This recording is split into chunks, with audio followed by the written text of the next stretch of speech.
महाभारत की कथा की शुरुआत होती है हस्तिनापुर के प्रतापी राजा शांतनु से। शांतनु कुरुवंश के एक धर्मप्रिय, शक्तिशाली और न्यायशील राजा थे।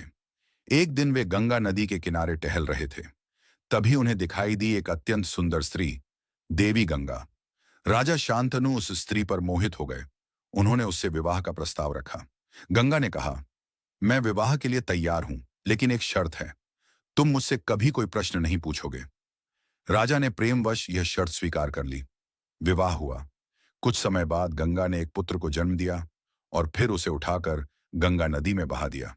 राजा स्तब्ध हुए, लेकिन उन्होंने वचन का पालन किया। दूसरा पुत्र जन्मा, उसे भी गंगा ने बहा दिया।